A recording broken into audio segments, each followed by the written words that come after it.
Are we on? Oh. Oh.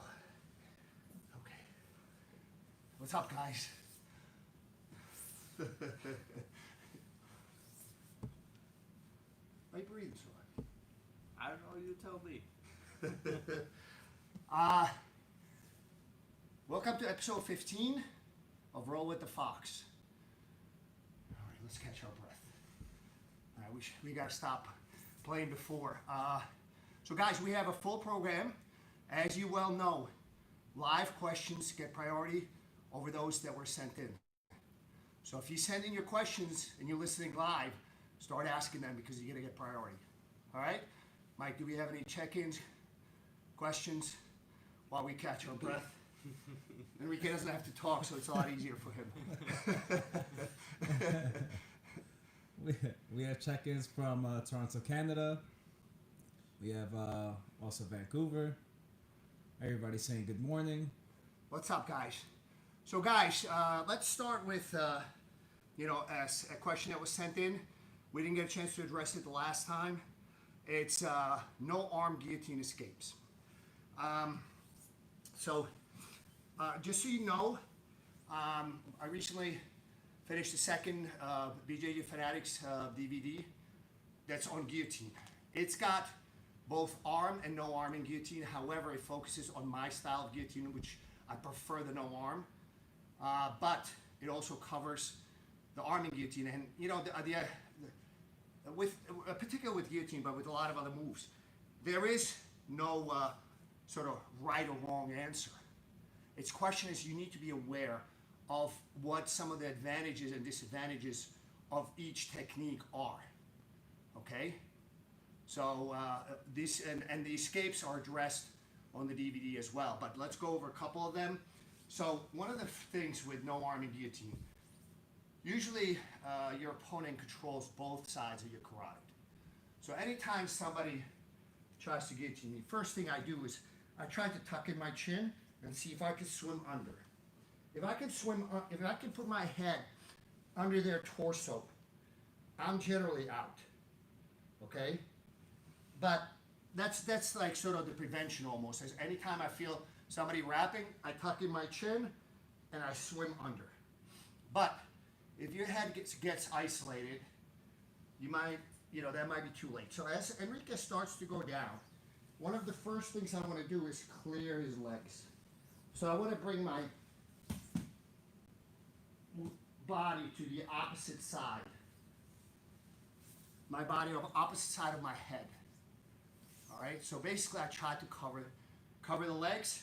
That's why when I teach the guillotine, so important to have that leg free, the outside leg free. All right. Can be the guy cannot control it. If he controls it, chances are he's going to beat it. So, again, as he's going for it, I'm going to try to clear the legs. Once I'm here, guys, I'm going straight into the FLUE mode. All right, so I want to clear the legs. So again, first line of defense is tucking your chin, swim underneath your torso.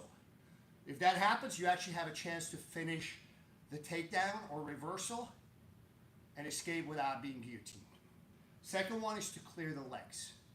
Once you clear the legs, one of the most frustrating things for my guys is that they're used to having good guillotines put on them, is when somebody clears the legs, clears the guillotine, so no longer in danger. Top of cross side, which is beautiful. However, they don't try to FLUE the guy. A lot of times, it's right there. And once the guy's being FLUEd, it's very difficult to escape. The most difficult part, again, is where the guy actually manages to get the proper angle. So I didn't manage to clear his legs, but manages to, create a proper angle. In the DVD and, all the other instructionals, including some of the free ones on YouTube, I always tell you, especially with no arm and guillotine, it's very, very important to have a proper angle. You don't want to have the guy lined up in your guard. We're going to go over that right now. But generally speaking, I want him next to me. So there's three big principles that we talk about And that's sort of the body positioning, which I don't want to be lined up with him. I want to be next to him, especially with no arm. With arm in, it gets a little trickier because there's two different ways to do it depending on whether the opponent is covering his carotid or not. So it's the angle. Make sure that the opposite leg of your choking arm is free and the shoulder forward. 3 big principles. If you violate any one of those 3, your guillotine will fail. All right? Fortunately, it's not 18 things you got to remember. You just got to remember 3. So this time, Enrique actually puts me in guard.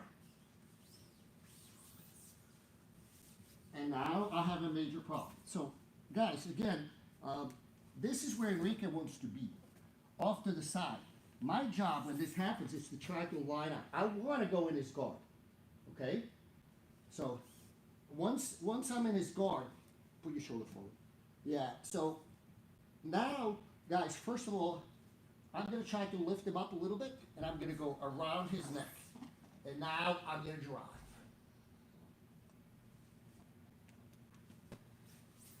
So you can FLUE someone from the guard. Okay? It requires a couple of things for you to do, but the most important thing is to line up with him.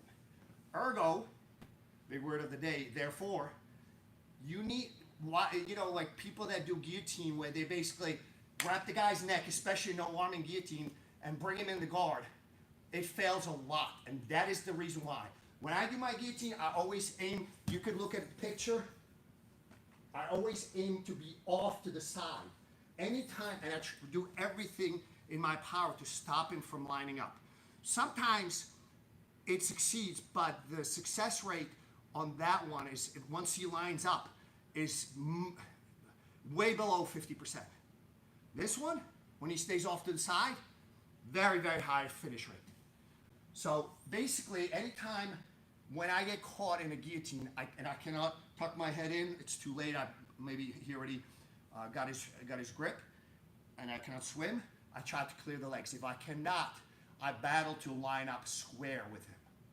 Look at a lot of the, yes, there are some successes, but there's a lot of failures when the guy basically puts the guillotine on, jumps guard. And I bet it's happened to you a lot. And if it has, buy my DVD. Hopefully it won't happen again. All right, so guys, let's look at it again. So as he's pulling me in, I'm going to start to move back in the middle. I'm going to rock him so I can get a good grip. Guys, don't forget to don't just rock him, get a good grip. I actually reinforce, and then I just drive. I just basically have a good base. So Enrique tried to push me away.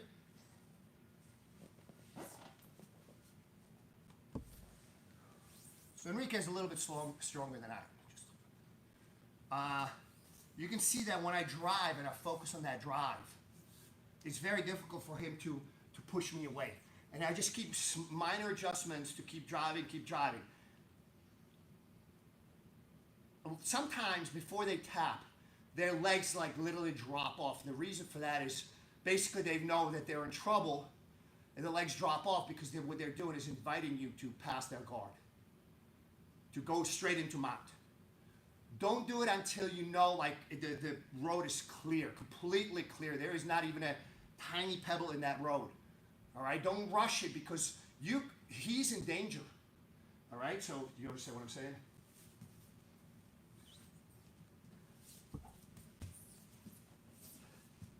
So his legs is kind of starting to get weak. You know, he may drop one leg. I'm not doing it. He's still trying to look for the hook to lift me. Only now. Now. Yes. Once he basically eliminates all defenses. If his defense is still partial, I keep the pressure on. All right? Yeah. So guys, I love a good guillotine. It's one of my favorite weapons. I believe it's highly underutilized. But I also believe in sort of self-correction, meaning that if your guillotine is so poor that your training partners can counter it consistently, you need to get it better.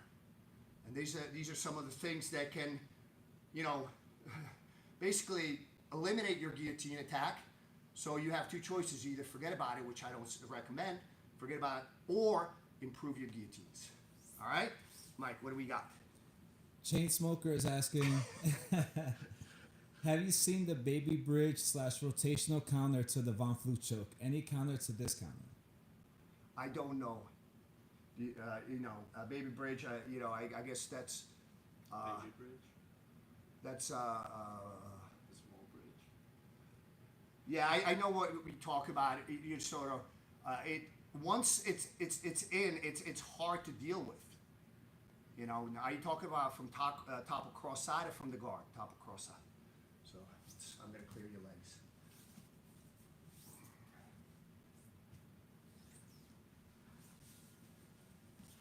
So you start to.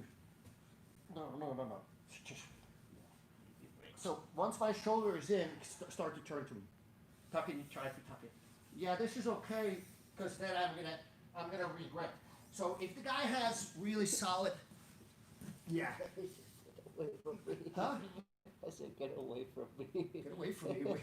We got a job to do here. You already answered. The point is, when you got a guy that's got a very good defense, and again, there's lines of defense. Once the choke is set, once the shoulders is actually on the carotid without the ability to bring the chin down is much more limited. It's not impossible, but it's much more limited. So let's do it again. Once it's set, it's hard to defend. If you defend it beforehand, if you're sort of aware, anytime somebody successfully defends something, that's another big point of mine. Is once the defense is successful, all right, he's creating another opportunity for you. So you saw what I did. I just mounted. So if he takes that attack from me, what I'm looking to do is basically improve my positioning. And I'm looking to continually attack where the defender is a step behind me. At some point, that step is going to become 2. And that's when I go for the kill. All right, so.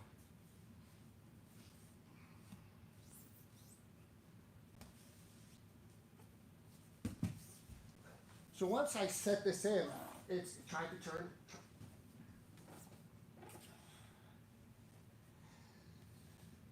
Once it's set, it's much harder because I had it tight. If you don't have it that well where your shoulder is not on the carotid yet, he can defend, he can turn to me. Usually what I'll do is I'll either, go for a north-south choke or mount. So again, don't forget, there is no sort of like, okay, this is a counter. Yes, it's a counter to that and eliminates that initial attack.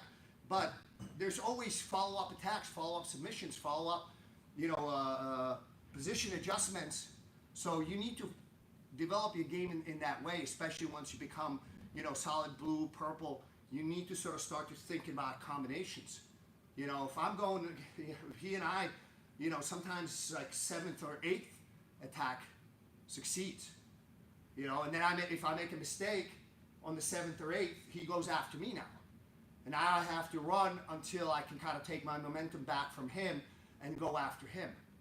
It's not like sort of, Jiu-Jitsu is not so black and white. It may be black and white in the early stages, but this prevents this. Well, what context are we talking about? We talk about MMA context. If I'm in an MMA context, once I'm on top of cross side or mounted, I will hit. If he's giving me, my philosophy, especially the MMA context or self-defense, is I will hit you unless you give me something almost on a platter. So you have a choice. Either if you're still in a fully grappling mode, I'm going to striking mode. But I transition seamlessly back and forth to the point where the guy never has a chance to sort of, okay, the attacker just went into a striking mode. They have to now start to change their defenses to deflect the striking mode. Then I go back into grappling mode. Ryan D'Souza is asking, hey Fox, can you elaborate a bit on the details of the Von Flue choke? I struggled to finish this choke. The best way to train Von Flue choke is bottom cross line, side control. The best way to, so when you want to practice sort of the mechanics of the actual choke, The choke is caused basically by compression on one side, not both sides. All right. A good way to practice it is if you top of side control. Is like when you choke people from here. So people don't know how to do this. Very simple. I want to get his shoulder up, and I want to put my hand palm up under the shoulder blade. I'm going to rotate my shoulder forward, and then I just have a slight drive. This is basic mechanics of that pressure. Okay? Now, if the only difference is now my head is going to be wrapped by his. So that's how you can sort of get this simple mechanics of what you do. So it's under the shoulder blade, palm up, shoulder forward, and then I just tilt my body a little bit to put my body weight behind it.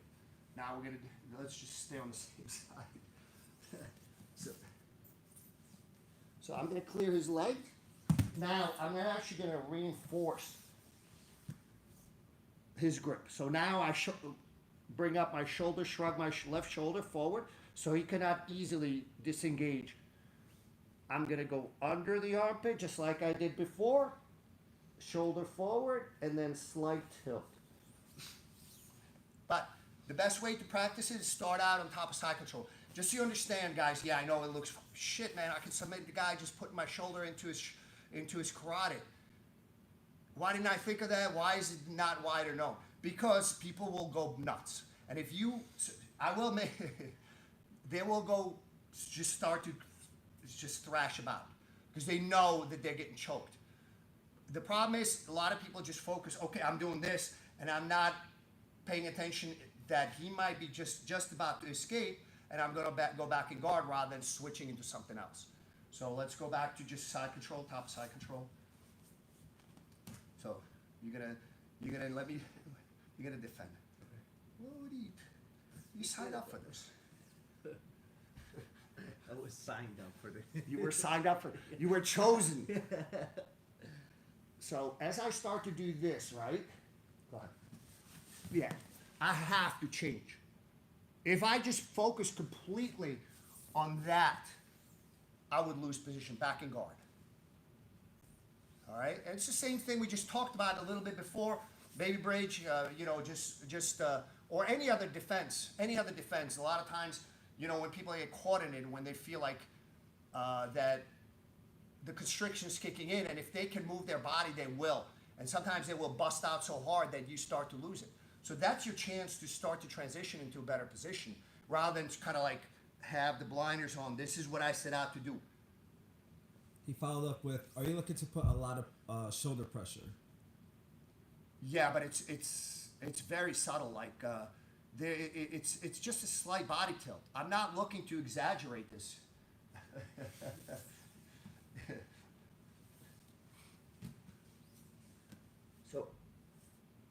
So I'm looking to put my arms in the proper place, guys. I cannot overemphasize how much attention I pay to technique. Guys, technique and understanding what the opponent is doing and what opportunities they give you for either follow-up or something else on a platter. Technique is the foundation of my game. There are guys that, like, if I'm 230 pounds, I'm going to crush his jaw. It may be shit technique, but I will prevail. That's not the game that I'm trying to convey to my students or anybody else for that matter. Okay? If you want to smash, you should be watching somebody else. If you want to have perfect technique, I'm your guy. So the point is, I want to look to put my hand placement, my shoulder placement to be perfect. Because once it is, then it doesn't require superhuman effort to get that done. So again, guys, so I'm top of cross side. I just slide up, and now it doesn't require, it's no effort on my part. I do know that it's not that difficult for him to bust out of this.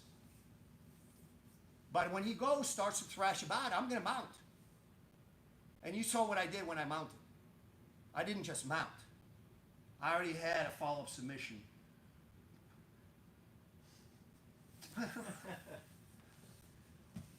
So as he starts to thrash about, guys, you're giving me super opportunities. By the way, this is covered on the Armbar DVD for shameless plugs left and right.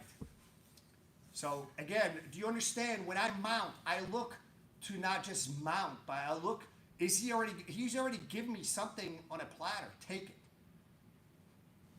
Piotr Zawadzki says, What's up, Piotr? he said, I'm going to smash with perfect technique. Well, I'll pick up the smashing from somebody else. Perfect technique from me. And lots of people was asking, when you did the Von Flue from the guard and you passed him out, why not finish the Von Flue? It's not there anymore.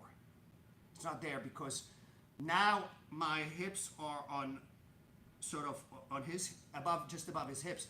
So my weight is more distributed to kind of maintain him out. So you don't have the drive. In the guard, I have the drive because my butt is up.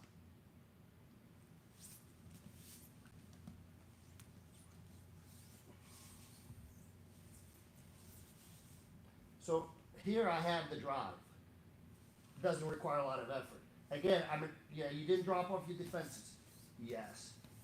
Well, what I would probably do here, if he tapped, I did tap. I know, Yeah. remove your hand from danger. So basically, I would probably switch to arm triangle. That's what he was giving me. I mean, he's not going batshit crazy here. So, but you lose that drive for the Von Flue once you settle into the mount. So I'm looking for arm triangle. That's going to be probably the next best thing because what I'm doing is by controlling his wrist, controlling his hand, so it doesn't slip out on the Von Flue. It also starts to put shoulder pressure on the guy. So people are looking to do this, get that hand back. So they're basically going straight into the arm triangle. And Jim Taylor is asking, what do you think of cradling someone to get the pass from half guard? Yeah, it could be a very good or very bad idea. Depends how good you are at it. Oh, you're gonna cradle.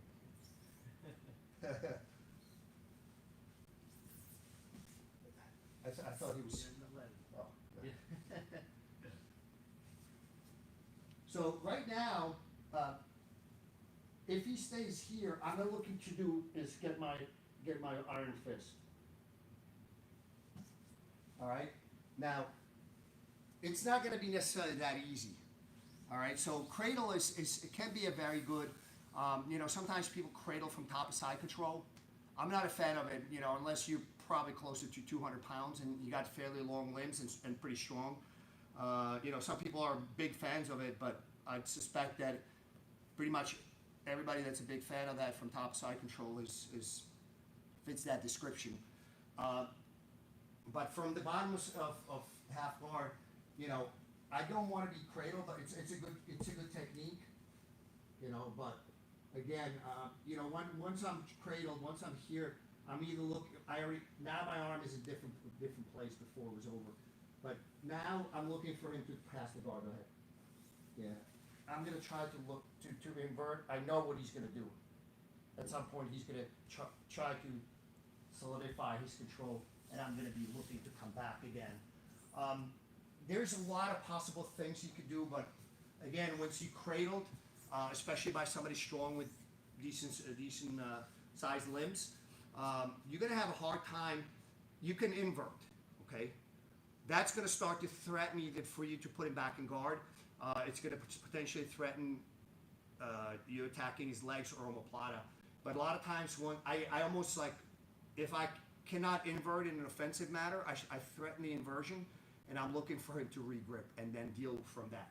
But it's a good guard pass. Again, especially if you're bigger and stronger. So yeah, I usually just kind of let that happen. So now he still has the cradle, but he can't do a whole lot until he lets go of the cradle. Yeah, once he lets go, then I'm going to try to see what I can do. I usually, anytime I'm in trouble, guys, I'm looking to create a scramble. So if I feel that his grips are too strong, too solid, that I cannot start moving, I will look to create a scramble and then try to change the momentum in the scramble. He said, thank you. I cradled someone from there in my last tournament, and the guy locked his Z-guard super tight, and I had to give it up. Yeah, but that's, it's a bit of a stalling.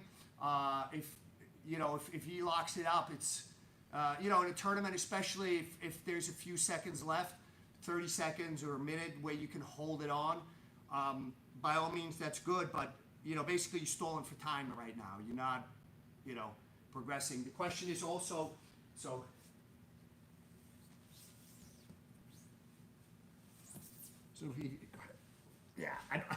me personally, I don't want to be here. So, but I'm also just stalling. I'm in a shit position. So my personal philosophy is, if I'm in a bad position, I want to get out. Now, tournaments present a different issue because now, just by holding out or by doing something that you normally would not do in a self-defense or MMA scenario, it may actually make sense, because if you basically let him sweep you, or if he lets you pass in the hopes of creating a scramble that he could put you back in a better guard. And what I mean by better guard, I want to have a guard that I can actually do stuff from, not kind of just hold out. But he's giving out potentially points. So if you got to look at what is the context, what is the motivation of in that particular session, in that particular fight, in that particular match. If the motivation is to not give up points, yeah, by all means, just hold on. But it's not. I'm not happy in that position, being on the bottom. And Elasapir is going off of what you just said. He said, would you create a scramble if you were stuck in the middle of an offense and you can't finish it?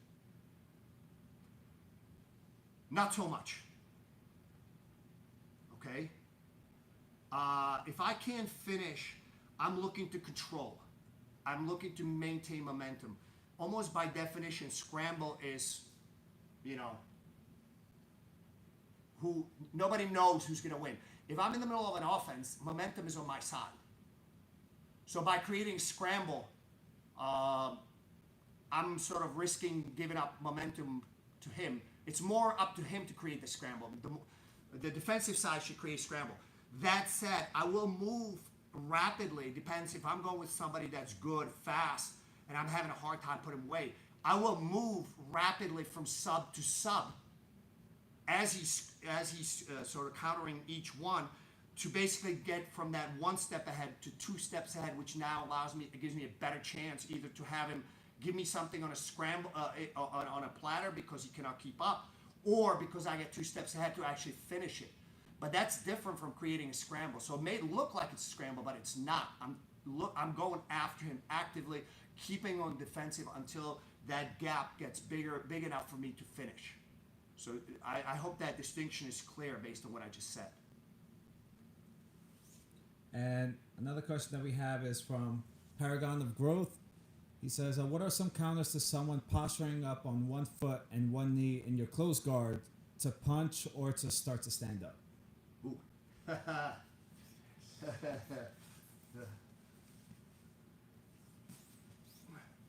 So first, you can't just sort of wait here. So I'm looking.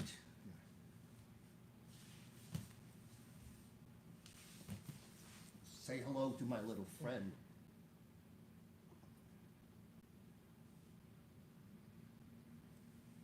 Posture up.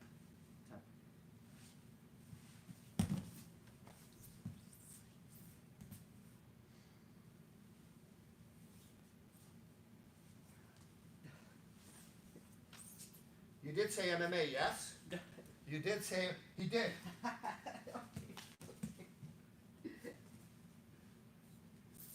So you gotta, in MMA, anybody is in your guard. And then this concept is the same whether you do an MMA or grappling. First priority, posture broken. Posture broken, first priority. If his posture is broken, at the very least they're not hitting you, at the very least they're not passing your guard. So break their posture, especially if somebody's in your close guard, or a variety thereof, like I love split guard or perpendicular guard. Posture broken is number one priority. Everything else is secondary. So I work on breaking their posture first, and then as their posture is broken and they fight to regain, they can't do a whole lot. They can't punch you if their posture is broken. And then I start to look to pick them apart. And we're out of time already? Yep. We had some questions in regards to the guillotine and the placement of your wrist on the neck. They are all covered on Mastering the Guillotine. You can find it on BJJ Fanatics. And there's also a video in the playlist that goes over guillotines. Yeah, guys, let me address that real quick. Basically, my style of guillotine is miniature rear naked choke. I go over, again, if you look at 10 guillotine experts, there's going to be 10 different ways to do it. But doesn't mean that one is right and 9 are wrong. There are benefits and there are disadvantages of each way of doing it, and you need to understand that. So my grip is basically a miniature rear naked choke. What I'm looking to do is put my forearm on one carotid, the fat part of my thumb on the other. There's a video with me and Bernardo Faria on YouTube, maybe a couple weeks ago. Just put my name and Bernardo and it'll pop up. But this is the placement. I'm looking to have this part, the bend in my wrist. I'm looking to have that on his trachea. So it's not a trachea crushing exercise unless he decides to make it that. What I'm looking to do is this. This is the grip. His trachea is right here. One carotid, second carotid. All right. So this is what I'm looking to do. Guys, real quick. Also, we're doing a BJJ camp Costa Rica, February 23rd to 28th. This year this was my only camp this year. I've only traveled to make videos for Fanatics and some tournaments and stuff. But other than that, basically I've been stuck. But that was the only one before the lockdown we did. It was amazing. So this time we have actually extra day, and we're going to Manuel Antonio National Park too. That's a good place. I've been there a couple of times. So guys, if you have any questions on that, either send me a message or contact Alia Apasova on Facebook. I think probably the best. Yeah. Don't give out your phone number. No, we're not. We're not doing that. Like, share, subscribe, spread the word. We're getting closer to 10K, which means it will be weekly once we get there. So Yeah, I hope that becomes after I come back from Costa Rica, because there's a lot of distractions where the training areas on the rooftop. It's covered, so if there's rain, but that's Costa Rica's dry season then, so it's beautiful and sunny. There's a lot of macaws and toucans flying around, so every time I'm explaining a technique, and I'm like, okay, guys, hold on, let me take a look at the pretty bird. maybe the toucans are asking questions. All right, guys, so we're out of time. Guys, we will see you next time, which is... Next first Friday. It's always first Friday of the month, 10:30 a.m. Eastern Time. I don't know what that is in January 2021.